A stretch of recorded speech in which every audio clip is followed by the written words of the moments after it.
What's up guys, welcome back. If you're new to my channel, hi, I'm Morgan. I make videos talking about my career change to UX design. I talk about how you can change your career to UX design, as well as the pain of existence. If that kind of content interests you, make sure to hit subscribe. So first things first, thank you guys so much for 1,000 subscribers.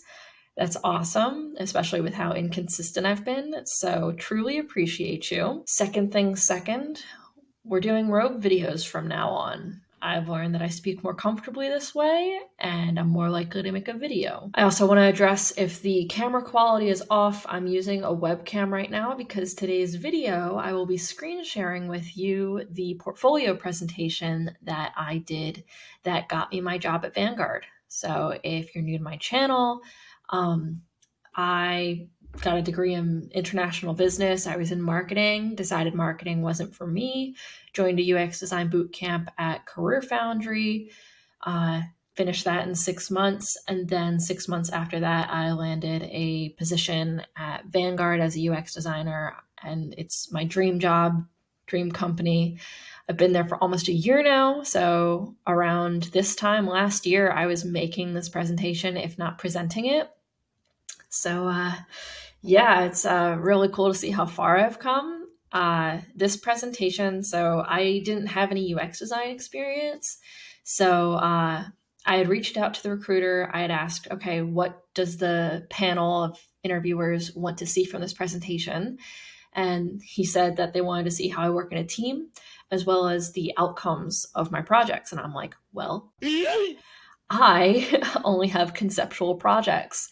So I'll show you how I sort of circumvented that problem and showcased my work. And yeah, also, if you watched my last video, you know that I've been interviewing candidates. So I've seen the other side of that. And I want to offer a little bit of insight of what people are actually looking for. So full disclosure, I have to record this in 5-minute increments because I'm cheap and won't buy the pro version of Loom. So this is actually crazy. So I had the wrong presentation open before that didn't have a date. And I realized, oh no, this is not the right one. 1 year ago today, I'm recording this on October 29th, is when I presented this. That is nuts. Like, this was not planned. So that's really awesome. So anyway, I made this presentation in Canva. I like working with Canva. I think it's really simple. I used a template to help me with my mock-ups and everything. I presented directly from Canva, and it's a work share for Vanguard.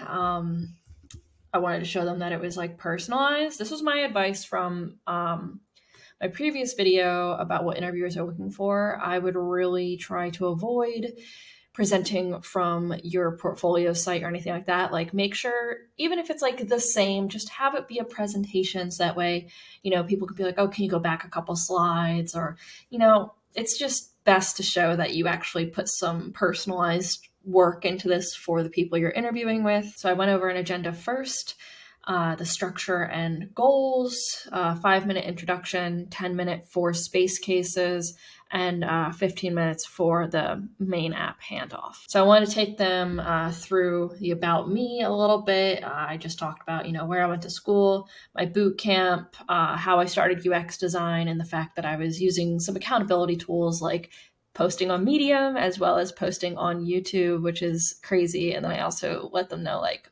I'm really into jujitsu, so just to give them an idea about me. And then I spoke about my design values.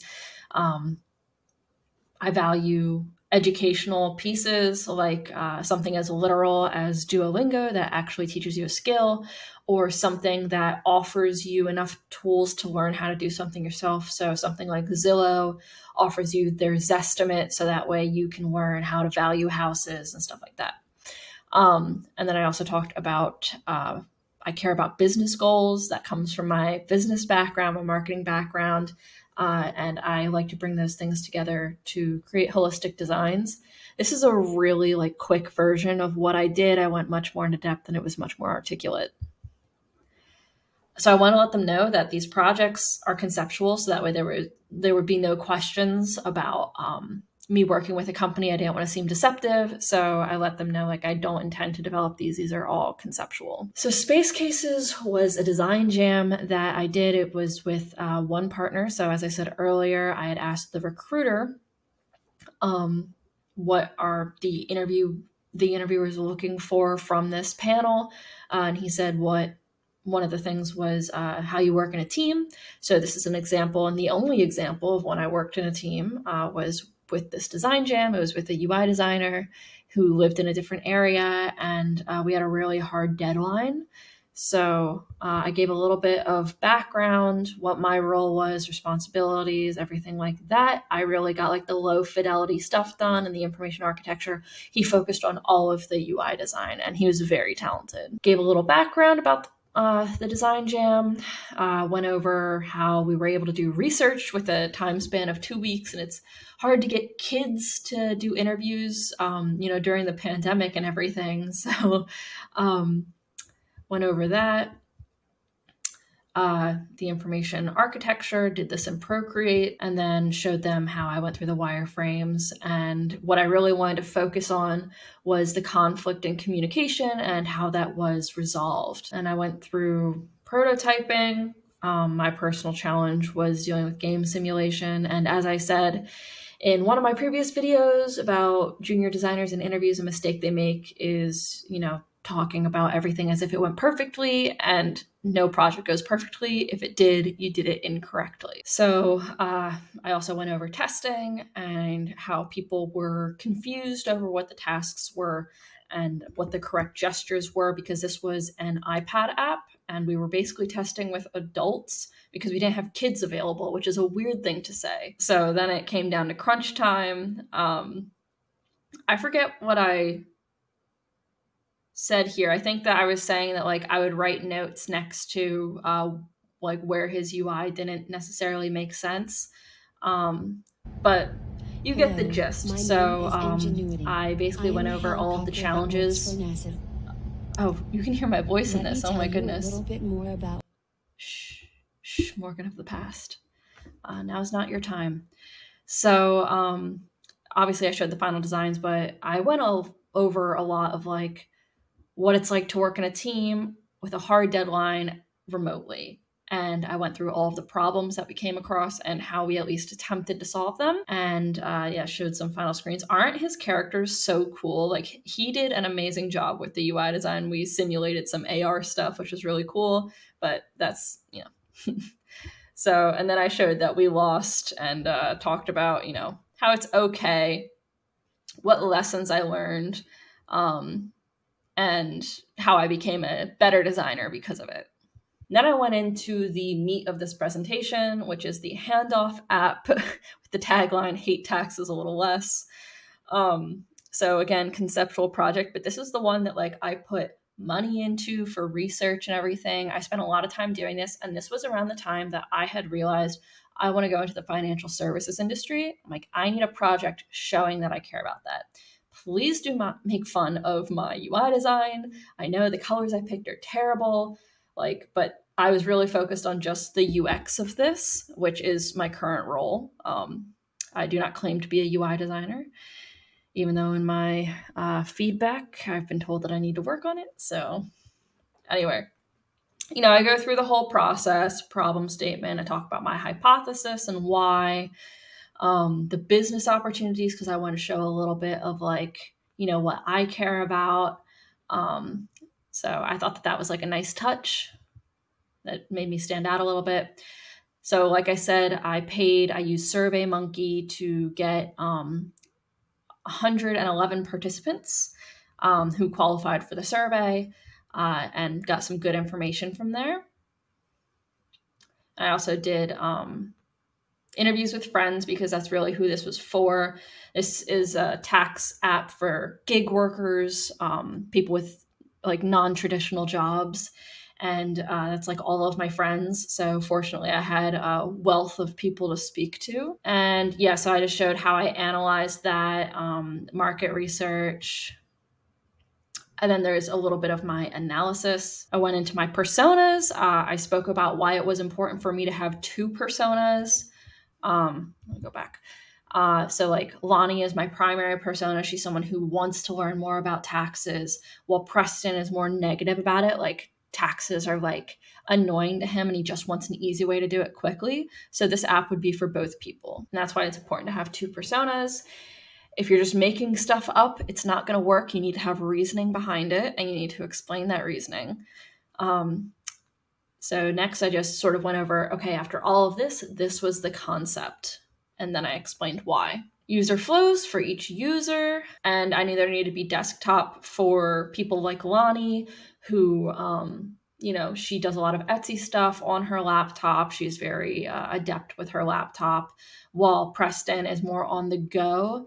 And so he would probably be on the phone. And that's why I came up with a progressive web app, because it would work from the web, but you can use some native things like the camera on your phone. So I also had friends do the card sorting for me. And don't get me wrong, I paid these people. Like, don't think that I'm like blessed because like, no, I paid these people because I was very serious about this.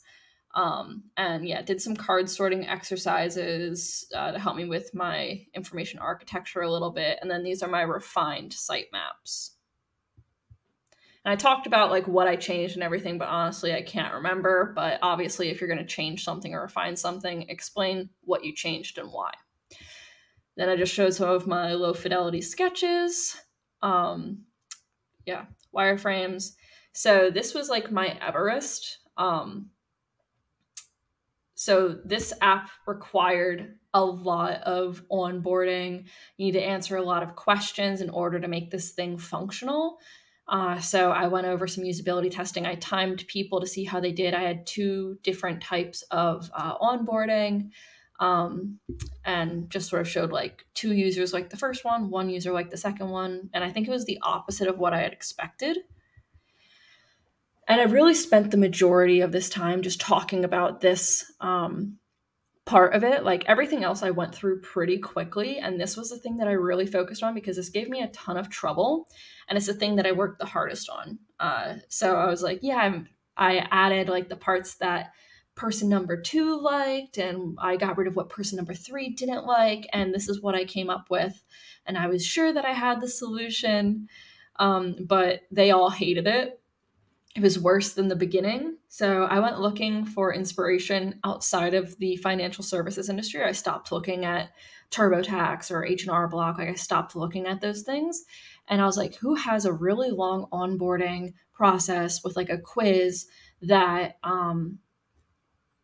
that it was okay to go through? And I remember the Take Care of app. It like helps you figure out what vitamins you should have. And I've done it a few times and I actually enjoy taking the quiz because it helps me learn about myself. And so I was like, let me look at this. And Maddie Beard actually did a review of this. Yeah, I basically stole the flow of the Take Care of apps onboarding. So I added swiping transitions, more substantial animations, heavy text on separate screens, fewer taps, and so on and so forth. Then I went through a little bit of like branding.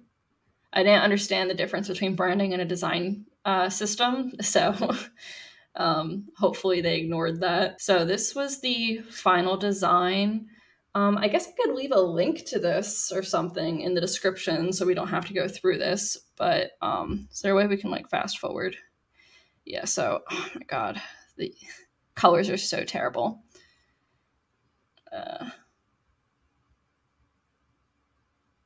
But yeah, I took them through all this. And anyway, so this was the rest of the app. I really focused on the onboarding, but like I did work through some other screens and I explained like what they are in very short, like not very descriptive. And then I started talking about the outcomes and impact. So I explained like, again, this is conceptual. So these are the outcomes and impact that I would look for if this did launch. So I went over the qualitative things like accountants being less overwhelmed because they can manage their clients better. And then users are like, they hate tax season less. And then quantitative, so like if this was an Intuit product that could work between like QuickBooks and TurboTax, We would look for more TurboTax conversions, and then improve savings and returns for users and increased client capacity for accountants. I said, this is what I would do if I moved forward with this project. And then I also went over a little business stuff of like how accountants could hand over a business card that you could then scan and clients could get on the app and everything. And yeah, and then that was the end of it. So that email and website at the end, they don't exist anymore. So don't try and contact me there. If you want to contact me, leave a comment. So yeah, that was my portfolio presentation. Like I said, I really focused on what my problems were and how I overcame them. Yeah, I mean, I really wouldn't change anything about what I did. I'm not, this might sound cocky, but if I was hiring for a junior position and someone gave a presentation like the one that I gave that goes over like, these are my problems and this is how I solve them, I'd want to work with that person. I know that sounds weird, but like I said, now that I've been on the flip side of interviewing, like that's what I would look for. I wouldn't look for everything going perfectly. I want to see, you know, for at least a UX position, maybe not a UI position. Let's be honest. The best designs in there were not mine. They were my partner from the Design Jam. I really recommend working on a portfolio presentation even before you get an interview. You need to be able to discuss your designs. You need to be able to defend your designs. And if you can't, you don't have good enough projects. You shouldn't be lying about anything. You should really, really focus on getting some high quality. Mine wasn't even that high quality. It's more just like I worked hard on it and I tried to actually make it work as if it was a real product. They don't want to hear a perfect story. I feel like people would even prefer to hear, yeah, it was a colossal failure and here's what I would do differently, because that's more interesting, honestly. So yeah, reach out to your recruiter, ask, what they want to see. And you should already have sort of like a base presentation of your project, but you should personalize it for that interview. So definitely find out what they want. If they want to learn about how you work in a team, focus on that. If they want to learn about your UX design process, focus on that. If they want to learn about outcomes, focus on that. If they just want to see like what it is that you like doing, actually show something that you're passionate about. Because if you're just lecturing them with a presentation, no one's going to remember you. So, best of luck to you. Presentations are hard. Make sure to practice a lot. Practice without looking at your screen. I did a lot of practicing in my car and like without having the presentation at all. And it actually helped me a lot because I had to not memorize. I had to talk through things. Thank you guys so much for watching and taking a trip down memory lane with me. It's crazy that it was exactly a year ago that I gave this presentation. Yeah, so if you guys have any comments or questions, make sure to leave them down below. And I will see you guys in the next one. Bye.